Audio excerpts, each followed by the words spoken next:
While Apple confirmed initially Apple Intelligence is not going to be coming to the Apple Watch, there is one tentpole feature that makes the most sense for Apple to include on the new Apple Watch series devices. Now, it doesn't necessarily need to be just a newer device, since all the processing is still doing onboarded on the actual iPhone itself that you're going to be using, but that is notification summaries and email summaries. For a small display like this, like on an Apple Watch, being able to have a text summarized or an email summarized makes the most sense, and it is actually going to be coming to the Apple Watch. 9 to 5 Mac has a whole write-up in regards to this, and it makes the most sense. It's funny it hasn't been brought up or even pitched by Apple why this is a great feature, but common sense just makes sense that that would be something added to this baby here. What it's going to look like is something very similar to what we have on the iPhone running iOS 18.1 with those Apple Intelligence features, where it actually summarizes a notification that you get if it is a longer text or email thread. If it is simply a small text or email portion, it will show the actual text and no summaries needed. So on a device like the Apple Watch, this can come in handy. So that was the main thing I wanted to talk to you about. Now I also do want to let you know how the latest watchOS 11 beta has operated for the last week or so. Let's jump into it. So jumping really right into it, I have to say how impressed I am with Smart Stacks. And as you can see here, it really does do a good job updating real time for what I would want.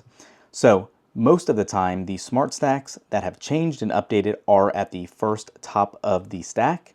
Currently, it's obviously showing us the grid, how clean the energy is right now, if it's a good time to charge or be better stewards to the environment per se.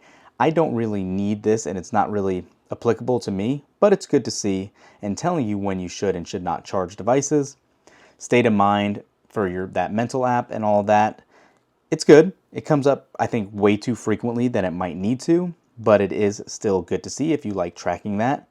More so, the fitness rings and activity trackers has been what I've been very impressed with. It has seemingly picked up swimming a lot easier when we've been in the pool and doing other activities as well, especially in comparison to our Aura ring that, those of you who don't follow the channel, we've been wearing for a little while now as well. As far as how fluid everything has been with this beta, I do have to say it has been very smooth, as you can see here, and even jumping around and into other apps, no issues. It's been very fluid. Click on whatever you like, and it takes you right in as needed. Full browsing windows, if that's what's called for, when you click on weather data sources and all that. So yeah, obviously one of the bigger callouts and concerns is battery life. With watchOS 11, battery life, as far as the last few betas have been very good, which is different from what we saw at the beginning of the betas where these watches were draining battery terribly. So this morning I took this off at right around 6:50 in the morning, and it is now 12:06, and we've only lost 7% in right about, what, 4 hours? 5 hours? So that is pretty damn good in my book, especially for a beta. Take that for what you want, but it has been really good here. Now, additionally, aside from that, if you missed our initial video on it, let me go into settings for you guys just so you can see exactly what this build number is, which is why also it signifies it being much better than it has in the past. So under general, about, you can see this is actually running an A build, and the full build number is 22R5340A. If you're new to Apple betas, Apple beta builds start farther down in the alphabet and move closer to the beginning for A and B builds, and that usually signifies how close these builds are to being done.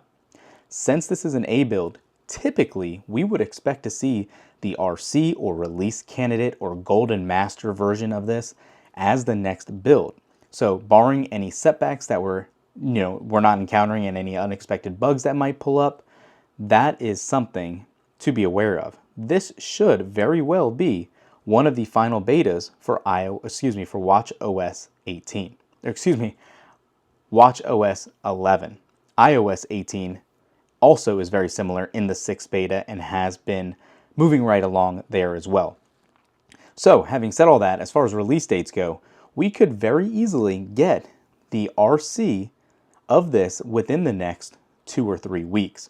I would still expect one more beta, even though this is an A build. They're bound to find something else that they're going to need for, but to see that this is already an A build is definitely reassuring. So, having said all that, comment down below, what feature are you most looking forward to with watchOS 11 when it comes out? Us, Smart Stacks, having that Uber notification and updates right there knowingly on our display without having to program it, instead of having to pull our phone out or doing any additional action, that's definitely one of our big perks for watchOS 11. Let us know. Thanks for watching, everyone. We'll catch you in the next one. Peace.